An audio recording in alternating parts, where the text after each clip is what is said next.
One of the easiest ways to be a man worthy of respect is to refuse to take disrespect. I see so many guys who let women disrespect them all day long. I think we all agree women shit test men. And you have to be able to handle that and deal with it in a very, conservative way. Obviously, you can't flip out and be crazy. But I've been on dates with girls where they've just pushed it too far. Guys like you think this and blah, blah, blah, just insulting me basically after about 5 minutes. I was extremely polite. I said, look, I'm sorry. You're an independent woman, so you can pay for your food. I'm uninterested in speaking to you any longer. I'm leaving. And when I left, I've never had a girl chase me so hard. Don't disrespect me. I'm not taking you on a meal to be disrespected. And guys take this crap from girls all the time. I see it all the time. Girls making fun of them, or girls on a date, or a girl talking to other guys while she has a boyfriend. To me, that's absolute disrespect. You're with me and you love me and you want to text this dude all day, and I'm supposed to sit here and let you? You either stand up and say, get out my house and I never want to see you again, or stop texting that guy. And if you don't stand up as a man, it's only a matter of time till she sucks some other dick anyway. I mean, this is the harsh reality of the world. I think a whole bunch of things women do by standard nowadays are disrespect. In my view, the only happy relationship that can possibly exist is with a man leading and a man in charge. Any other relationship is always misery.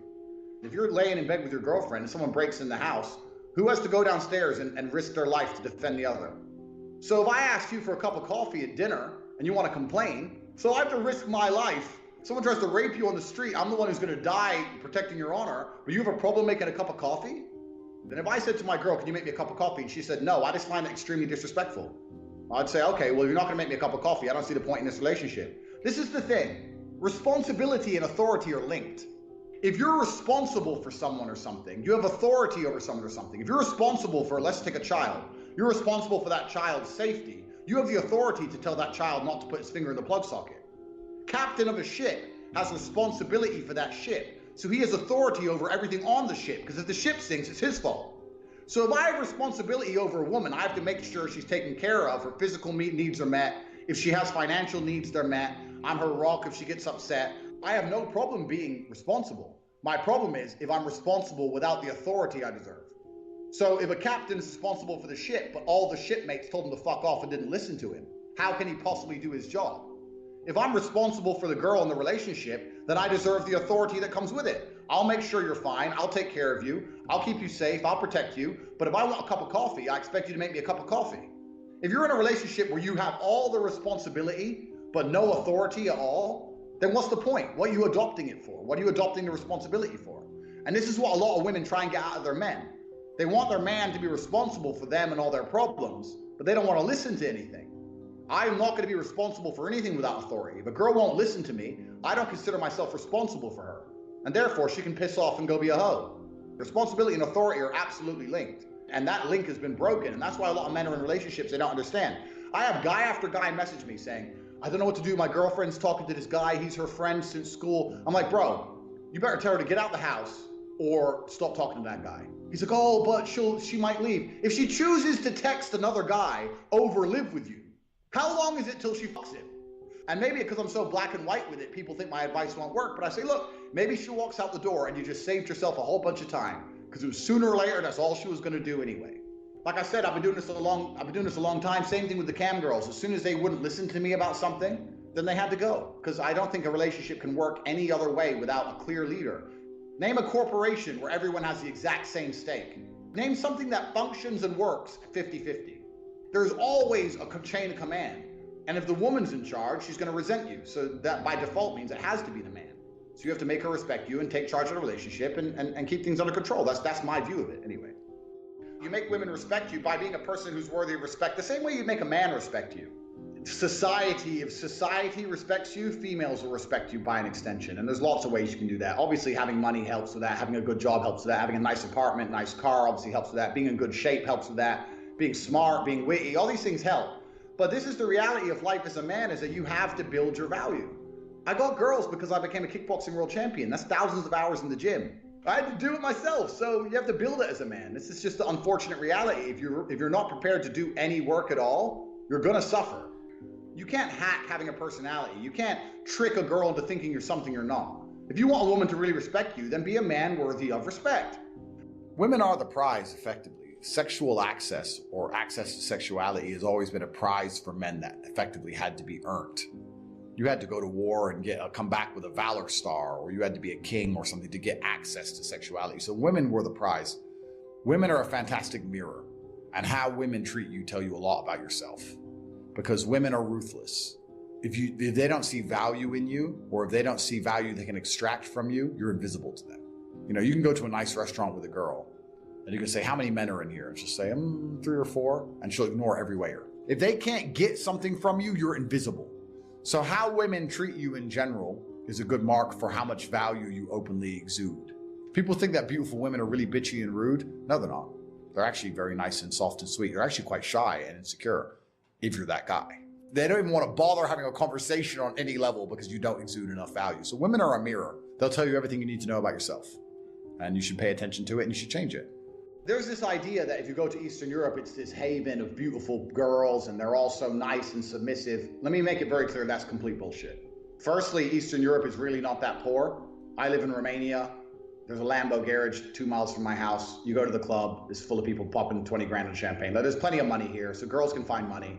Also, Instagram has changed the game. The idea of some village girl who's a 10 who doesn't realize she's a 10, that's long gone. I've met girls from villages here with like 400 people who are sitting on 100,000 Instagram likes. They know their value. The difference between Western and Eastern European women is this. Western women are easier to sleep with. Eastern European women are harder to sleep with. Eastern European women in general are more loyal. So they're harder nuts to crack, but if you get them, they're more likely to stay with you and be girlfriend material. Whereas Western women, you can bang after a bar crawl, but she ain't worth shit. If you want, I say this all the time, people say to me, because I've been to 72 countries, they say, where's the easiest place to get laid? I say, Northern England. You'd have to try very hard to not fuck something. Because they just have no values, and they drink too much. And they have very little standards for themselves. They bought into the whole feminist Western lie, and they're completely prepared to bang a bunch of dudes because they think it's normal. Whereas in Eastern Europe, women don't want to be seen that way. I mean, if a woman here decides she wants to be a hoe, she's going to go be a professional hoe. She ain't going to be a hoe in the club for free. If an Eastern European girl's smart enough to go, well, if I'm going to be a slut, there's some money in this game, I'm going to do it for free. Although I've had a lot of girls, my understanding is very simple. The end goal, everyone wants a girl who's fiercely loyal to them. If I go to jail, I want a girl who's waiting for me. If I get sick, I want a girl who comes and nurses me in bed. If I want kids, I want a girl who's going to be proud of her husband and proud of the children she's raising. That's what every man truly, really wants, I'd like to think, at least. If a woman's not loyal to you, what other value does she have? What value is a non-loyal woman? Sex? Is that it? Are you so desperate that you have to bang something that everyone else bangs? Without loyalty, a woman's worth absolutely nothing. So that's my number one goal from a woman. All I want is loyalty. I'm uninterested in nearly anything else. I don't care how pretty you are, how much you cook, clean, how nice you are. If you're not going to be loyal to me when times get tough, then you ain't worth shit. I mean, I think the world's going to constantly and endlessly give you feedback. It doesn't, I mean, women are a fantastic mirror and there's no point in getting mad at the mirror, but I guess to a degree, the whole world is a mirror on some level. I think that the thing that people struggle with most, especially men, is that we only learn lessons the hard way. That's the problem. You want to be good at learning lessons the easy way, which is really paying attention and making sure the feedback you're receiving, you need to be perceptive to it so that it doesn't have to be so hard-hitting. But what people typically do is they go out for a drive, their wheels slide a little bit, they continue, and then they crash. And then they realize I should have slowed down once they hit a tree. But when they got the easy little bits of feedback, they didn't want to pay attention to them because it was easy and they thought they got away with it. They wait for it all to blow up and go wrong, and then they learn. So men only learn the hard way. But sooner or later, hard things are going to happen anyway. God's going to make sure. So you're never going to be able to avoid that car crash one way or another. Something's going to happen. It's going to hit you. And then it's your chance to prove to God you are the person you say you are, and to just be cerebral enough about things to understand that everything comes to an end one day unless you die. They can throw you in solitary confinement. It's going to end one day or you're going to die. And when you die, it doesn't matter anymore. So there's no point in being completely distraught about it. You have to find the joy in the crack in the sunlight through the roof, and that's life. What else can you do? You find me a guy who turns up on time every time with a miserable look on his face and does his job. That's the kind of guy I want. Doesn't matter if he crashes his car. It's just another day, another shit sandwich. Gotta go to work and get my work done. That's competence. You don't need happiness to be competent. You're supposed to feel respected. And you're going to do that via competence, hard work, dedication, and becoming somebody worth respect. It's kind of interesting because I actually believe that respect is more important than happiness for men. The men who are truly respected don't need to chase happiness because when you talk, people listen. How could you be happy as a man if when you say things, nobody listens to you? You say X and your wife ignores you, your kids ignore you, and all the men around you laugh. Are you truly happy in your heart? No, you're going to be happy when you're respected. You had your happy years when you were a toddler. All your happiness is gone. You're not allowed any anymore. You're supposed to feel like there's so much that needs to be done. You're supposed to feel like you could have so much more from your life. You're supposed to feel motivated and on fire. You're supposed to feel lots of things, but not necessarily happy. I don't know where anyone got this idea that life was created and God created us all and built this entire world for us to sit here and just smile all day. If you are constantly chasing happiness, you are going to fail. You end up drinking, taking drugs, doing anything it takes to feel happy. If you're constantly chasing respect or importance, perhaps you will have a far more remarkable life filled with achievements. So you have to ask yourself, do you want to be an important man who is respected, or do you want to be happy? Happiness is for girls and kids. You're a man. If you don't feel happy, good, you're not supposed to. You're supposed to feel respected. One of the reasons I'm good at business is because I command respect. And I command respect because I'm a physical specimen of a man. Because there's something evolutionary about humans. And if you're a person who's viewed as strong, people respect you and people trust you. If you want to run a business, one of the best things you can do is go to the gym. And people will see, okay, well, he's obviously not afraid of hard work. He's obviously disciplined. There's some things that are spoken without being spoken. It helps in business every possible way. Go to the gym. I'm not saying you have to beat anyone up. I'm saying if you command a physical presence, your words have more weight and it helps in business across all things. It's never gonna detriment you to be bigger and stronger in life. Being bigger and stronger and commanding physical presence will always help you. It shows discipline and it makes your word more valuable. People just believe you more. If you wanna run a company, start going to the gym, get big, get strong. It's gonna help you make money. I guarantee you it's gonna help you make money. So people are they're basing their mindsets around trying to feel good. I have always tried to base my mindset around absolute competence regardless of how I feel. And there are certainly disadvantages to that. There are times you're going to be a lot more pessimistic or you're going to be a lot more, pissed off about certain things than others. Yeah. But if you construct a mindset that allows you to be as competent as possible, then you're going to naturally come to the conclusions I've come to. You're as competent as possible if you believe you can affect absolutely everything about your life. You're as competent as possible if you believe absolutely everything that's happened to you, whether good or bad, is completely your fault. In the ultra-competitive world that we've just discussing that everybody wants the things you have, why would you absorb information or construct a mental model that doesn't allow you to be as competitive as possible? How I feel doesn't cross my mind. It's just like, I woke up, whatever mood I happen to be in, I have shit to do. Like, I didn't cross my mind if I was happy, sad, excited. I just had to work. I'm certainly not a person who doesn't feel emotions because we're all human. I certainly do. But I've never prioritized them in any regard. I haven't built a mental model I haven't put them in the middle of my mental model and then affected my actions based on how I feel for each one. It's absolutely and completely the opposite. If you want to be the most competitive predator on the planet, you have to be able to hunt in the day and the night. You have to be able to perform when you're happy and sad. You can't only be able to perform when you're happy. You can't only go to the gym when you're motivated. If you're the kind of person who can only do well when you're happy and you're competing against someone like me who can do well all the fucking time, guess what? You lose. I'm reading all this shit on Twitter about dropshipping. Will it make money? Will it not? I don't know. But you know what? This weekend, I'm going to start a dropshipping company.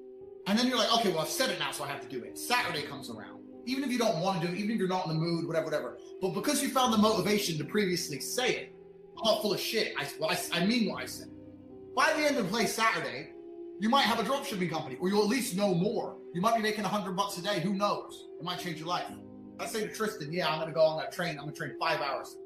If I said it, that was it. I had to do it because I couldn't live with myself knowing I was one of them bullshitters. Everything that happens to you is your fault. Me being attacked online was my fault. If all these bad things that happened to me, I will take responsibility for, even if I believe they were unfair or unjust. And I think that any man who's going to sit there and say, I'm struggling, if you're going to truly struggle to not click on a website, then you're going to deserve the terrible life you're going to live.